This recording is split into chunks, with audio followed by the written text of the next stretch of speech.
और अब जान लेते हैं क्या है मौसम का हाल राजस्थान में। तो राजस्थान में ठंड ने रिकॉर्ड तोड़ दिया है, क्योंकि करौली में 3.1 डिग्री मिनिमम टेम्परेचर रिकॉर्ड हुआ है।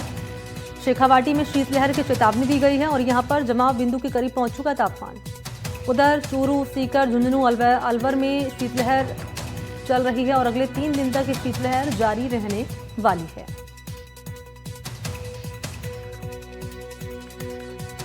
तो फिर से अगर आपको जानकारी दें कि यहाँ पर ठंड ने सारे रिकॉर्ड तोड़ दिए हैं। करौली में 3.1 डिग्री है न्यूनतम तापमान। शेखावाटी में शीतलहर की चेतावनी है और शेखावाटी के तमाम जिलों पर अगर नजर डालेंगे तो चूरू, सीकर, झुंझुनू में और अलवर में शीतलहर चल रही है और ये 3 दिन तक जारी रहने वाली, यानी करीब न्यू ईयर तक। तो ऐसे में सावधानी ही एकमात्र उपाय है। सावधानी बरतें, लापरवाही कतई ना करें, बेवजह घरों से बाहर ना निकलें, क्योंकि आप देख पा रहे हैं विजिबिलिटी बहुत कम है और लगातार हादसों की खबरें भी सामने आ रही हैं। और ख़ास तौर पर जो वाहन चालक हैं, जो लंबी दूरी का सफ़र तय करते हैं, उनके लिए भी सावधानी बरतना बहुत ज़रूरी हो जाता है। और अगले 3 दिन तक शीतलहर की भी चेतावनी दे रहा है मौसम विभाग। शेखावाटी में तो तापमान जमाव बिंदु तक पहुंच चुका है। सोचिए,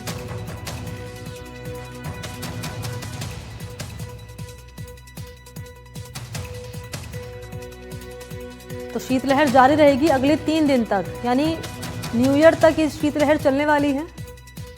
और अक्सर हम देखते हैं कि नए साल के मौके पर लोग ज़्यादा बाहर निकलते हैं सेलिब्रेट करने के लिए नए साल को, और पहाड़ी इलाकों का रुख करते हैं। लगातार तस्वीरें भी सामने आ रही हैं। ऐसे में उन जो ड्राइवर्स हैं, जो ड्राइव करते हैं, लंबे दूरी का सफ़र तय करते हैं, उनके लिए ज़रूरी हो जाता है सावधानी बरतना।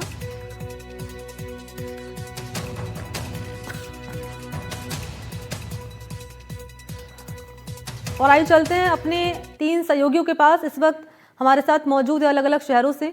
सीकर से जगदेव यहाँ पर हमारे साथ जुड़ चुके हैं, गजेंद्र की मौजूदगी है। चूरू से आपको नजर आ रहे होंगे, वहीं कुलदीप जुड़ चुके हैं श्रीगंगानगर से। पहले गजेंद्र, आपके साथ ही शुरुआत कर लेते हैं। चूरू में बताएं क्या हाल है मौसम का, क्योंकि शेखावाटी इलाकों की अगर बात कर ली जाए तो यहाँ पर शीतलहर का अलर्ट जारी किया गया है, और साथ ही साथ AQI को लेकर क्या डिटेल्स है? बिल्कुल मणि, शेखावाटी क्षेत्र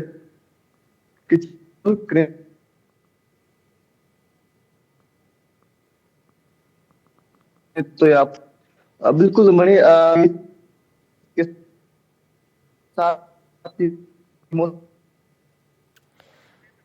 ठीक है, नेटवर्क इशू है, रिजॉल्व कराते हैं आपको। इसे मैं लौटूंगी आपके पास। गजेंद्र, आप जानकारी दीजिएगा इन सबके बीच। कुलदीप, मैं आपके पास आ रही हूँ, क्या जानकारी है मौसम को लेकर और AQI के साथ साथ क्या स्थिति बनी हुई है AQI की? देखिए, श्री गंगानगर जिले के अंदर कोहरा आज भी बना हुआ है। पूरे जिले के अंदर ही घना कोहरा छाया हुआ है। ये आज तीसरा दिन है जब कोहरा छाया हुआ है। पहले एक हफ्ता तक मौसम साफ रहा और एक बार फिर से अब कोहरे का दौर शुरू हो गया है। कोहरे के साथ साथ शीतलहर भी चल रही है, जिससे जो न्यूनतम तापमान है उसमें काफी कमी आ गई है। बीती रात के तापमान की बात करें तो 6 डिग्री सेल्सियस तापमान है वो दर्ज किया गया। लेकिन जो अब शीतलहर का दौर शुरू हुआ है, इसके कारण जो न्यूनतम तापमान में लगातार कमी आ रही है और हाड़ कंपाने वाली जो सर्दी है वो शुरू हो गई है।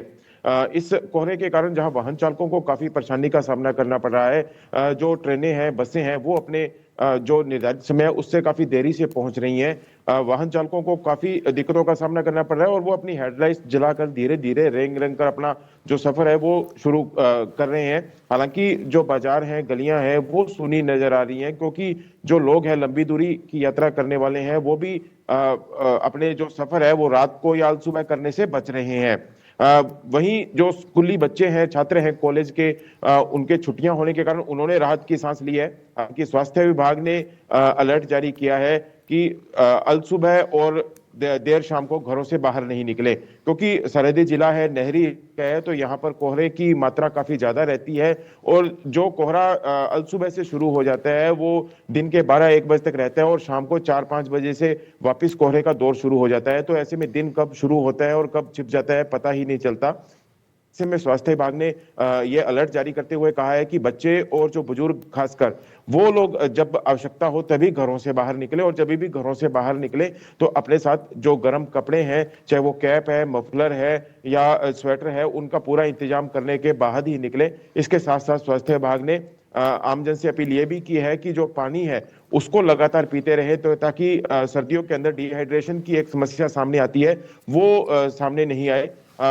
हालांकि जो आम जनजीवन है कोहरे से, सर्दी से अस्त व्यस्त हो गया है, लेकिन इसी बीच जो किसान हैं उनके चेहरे जो खिले हैं, क्योंकि इस कोहरे के अंदर नमी की मात्रा काफी है। सुबह भी हम बाजारों के अंदर जब देखते हैं तो पेड़ों के AQI नीचे को लेकर क्या जो डिटेल्स जमीन है है। कुलदीप, फिर उसके बाद हम आगे बढ़ेंगे।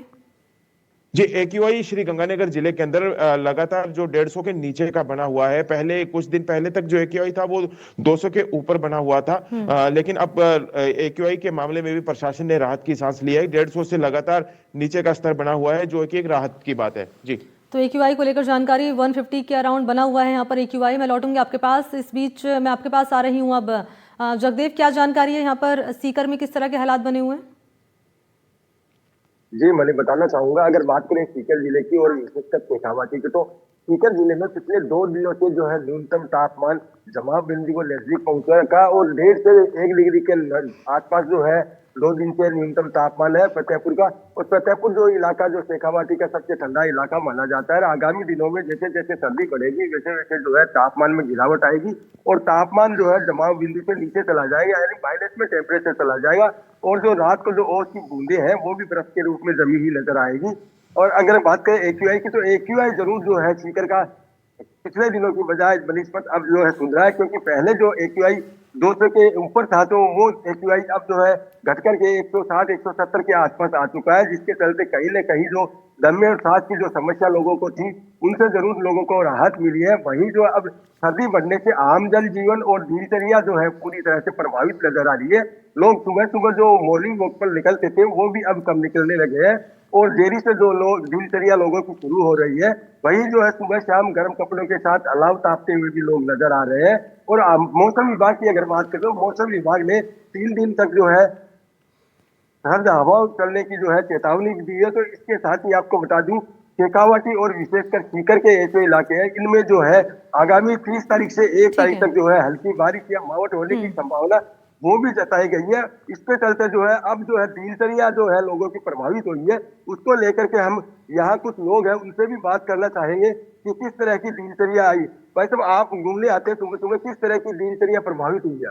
पूरी दिनचर्या प्रभावित हुई है। जिस तरीके से अचानक ये सर्दी बढ़ी है और जो ठंडी हवाएं चल रही है, तो सुबह जैसे लोग क्या है मंदिरों में और पार्कों में आते थे तो उनकी अचानक से संख्या घट गई है। अब क्या है 2-4 लोग आने ठीक है, मैं लौटूंगा आपके पास। अब गजेंद्र, आपके पास में आ रहे हूँ, जरा बताएं चूरू में क्या मौसम का मीटर है और AQI को लेकर जरा डिटेल, क्या यहाँ सुधार हुआ है या फिर हालात वही हैं?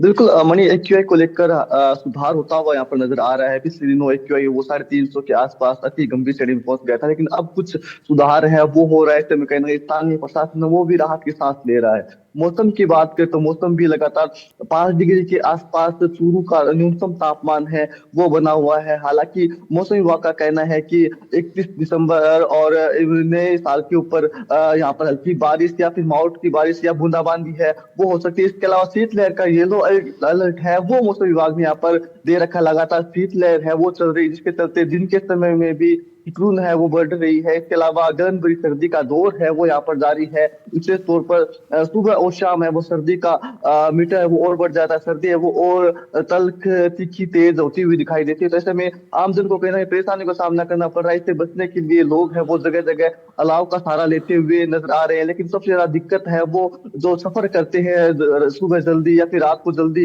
रात देर रात्रि को, उनके सामने जरूर चुनौतियां हैं। हालांकि इसके अलावा सर्दी बढ़ने के साथ ही मौसमी बीमारियों के मरीज भी लगातार अस्पतालों में बढ़ रहे हैं। लगातार अस्पतालों की OPD है वो भी लगातार बढ़ रही है। तो प्रशासन है वो और भी ध्यान दिए हुए है और अस्पतालों की व्यवस्थाओं को भी दुरुस्त करने का प्रयास है वो लगातार किया जा रहा है। जी मणि, ठीक है, बहुत बहुत शुक्रिया आप तीनों का हमारे साथ जुड़ने के लिए और जानकारी मौसम को लेकर साझा करने के लिए बहुत बहुत धन्यवाद। और इन्हीं तमाम खबरों के साथ बुलेटिन में फिलहाल के लिए बस इतना ही। आप बने रहिए NDTV राजस्थान के साथ।